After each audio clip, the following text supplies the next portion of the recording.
বিসমিল্লাহির রহমানির রহিম। কাফাকা রব্বুকা কাম ইয়াকফিকা ওয়াকিফাতান কিফকাফুহা কাকামিনিন কানা মিন কালিকিন তাকিররু কাররান কাকাররিল কাররি ফি কাবাদিন তাহলিয়া মুশাকশাকাতান কাকিলকিল কালিকা কাফাকা মা বি কাফাকাল কাফু কুরবাতান ইয়া কাউকাবান কানা তাহকি কাউকাবাল ফালাক। প্রিয় দর্শক, এই হচ্ছে চেহেল কাফ। আমি মুখে পড়লাম, আপনারা স্ক্রিনে আরবি ও বাংলা উচ্চারণ দেখছেন। দর্শক, আপনি জানেন বাংলা ভাষায় আরবির হুবহু উচ্চারণ হয় না। আরবি ভাষার উচ্চারণ বাংলায় শুদ্ধ করে লেখা সম্ভব না, কারণ আরবি বেশ কিছু বর্ণ বাংলায় নেই। তারপরও বাংলায় উচ্চারণ যেভাবে সম্ভব সেভাবে তো দিলাম, তবে শুদ্ধ করে পড়তে পারেন মতো, শিখতে পারেন মতো আমি আবার পড়ছি, আর আপনারা স্ক্রিনে দেখছেন আরবি এবং বাংলা উচ্চারণ। বিসমিল্লাহির রহমানির রহিম। কাফাকা রব্বুকা কাম ইয়াকফিকা ওয়াকিফাতান কিফকাফুহা কাকামিনিন কানা মিন কালিকিন তাকিররু কাররান কাকাররিল কাররি ফি কাবাদিন তাহলিয়া মুশাকশাকাতান কাকিলকিল কালিকা কাফাকা মা বি কাফাকাল কাফু কুরবাতান ইয়া কাউকাবান কানা তাহকি কাউকাবাল ফালাক। দর্শক, আমি এই ভিডিওতে এই চেহেল কাফের অনুবাদ করছি না, কারণ আমি অন্য ভিডিওতে চেহেল কাফের অর্থ করেছি। এই ভিডিওতে যদি আবার অনুবাদ বা অর্থ করতে যাই তো আপনাদের বিরক্তিবোধ হবে। এই জন্য এই ভিডিওতে আমি চেহেল কাফের অনুবাদ করছি না। চেহেল কাফ দিয়ে কিভাবে কাজ করবেন এটা একটু বুঝিয়ে দিচ্ছি, খেয়াল করেন। আপনার কোনো আত্মীয় স্বজন বা কোনো মানুষের উপর, পুরুষ হোক বা নারী হোক, যদি কোনো মানুষের উপর দুষ্ট জিনিস ভর করে সওয়ার হয়, তো সেই মানুষটাকে এই দুষ্ট জিনিস থেকে মুক্ত করার জন্য চেহেল কাফের আমল যদি করতে চান, এই জন্য বললাম, কোনো দুষ্ট জিনিস যদি কোনো মানুষের উপর সওয়ার হয়, ভর করে, তো তাকে ছাড়াবার জন্য, এই মানুষটাকে ওই দুষ্ট জিনিস থেকে বাঁচাবার জন্য কোরআনি আমল আছে। কোরআন হাদিস থেকে বেশ কিছু আমল আমি দিয়েছি। আপনি যদি কোরআনে আমল করতে চান তো কোরআন ও হাদিস থেকে যে আমলগুলো দিয়েছি সেগুলো দেখতে পারেন। অনেকেই চেহেল কাফ দিয়ে এই আমলটা করতে চান দুষ্ট জিনিস ছাড়াবার জন্য।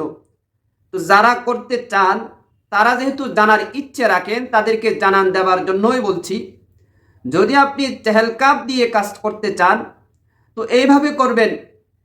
প্রথমে দরুদ শরীফ পড়বেন 11 বার। তার আগে অবশ্যই উজু করে নেবেন। এরপরে পবিত্র জায়গায় বসে বা জায় নামাজে বসে আপনি দরুদ শরীফ 11 বার পড়বেন আর চেহেল কাফ 41 বার পড়বেন। এরপরে আবার দরুদ শরীফ 11 বার।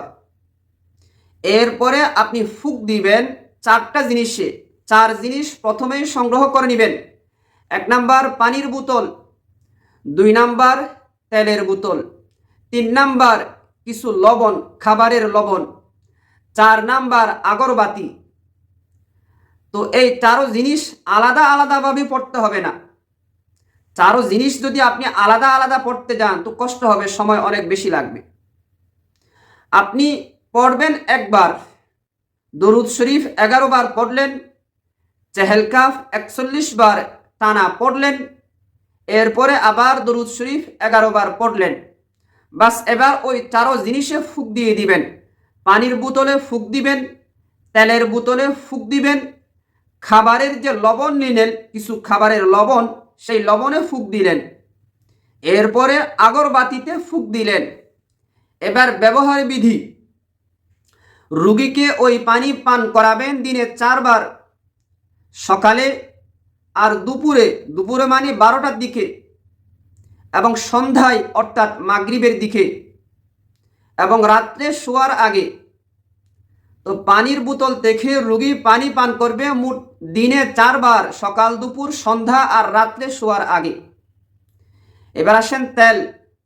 তেল ব্যবহার করবে দিনে 2 বার, সকাল সন্ধ্যা। পানি তো সরাসরি পান করবে। তেল ব্যবহার কিভাবে করবে? তেল রুগীর মাথার তালুতে দিবেন, অল্প কয়েক ফুটা দিলে হবে। ডান কানে 1 ফুটা, বাম কানে 1 ফুটা। নাকে দিবেন 1 ফুটা করে, নাকের 2 ছিদ্রে 1 ফুটা 1 ফুটা করে দিবেন। নিঃশ্বাস নিবে, এই তেলের ঘ্রাণ ভিতরে যাবে। তেলটা সরিষার তেল হলে ভালো। আচ্ছা, এরপরে তেল কয়েক ফুটা বুকে মালিশ করে দিবেন।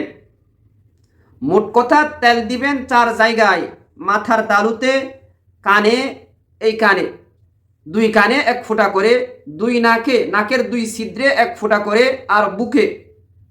এইভাবে তেল দিবেন, তেল মালিশ করিয়ে দিবেন রুগীরে, সকালে 1 বার, সন্ধ্যায় 1 বার।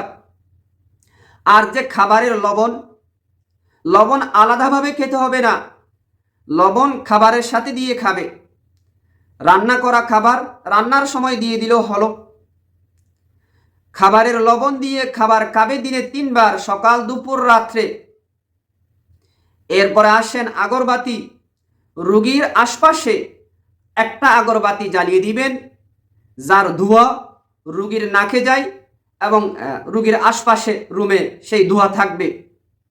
বাস আগরবাতি একটা জ্বালালে হবে, ইনশাআল্লাহ আপনার কাজ হয়ে যাবে।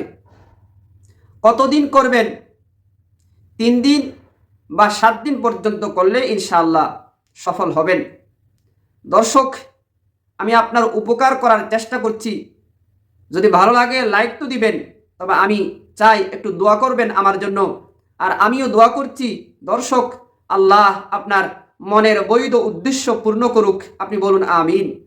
আল্লাহ আপনাকে দুনিয়া আখিরাতে সুখে শান্তিতে রাখুক, বলুন আমিন। আসসালামু আলাইকুম ওয়া রাহমাতুল্লাহি ওয়া বারাকাতুহু।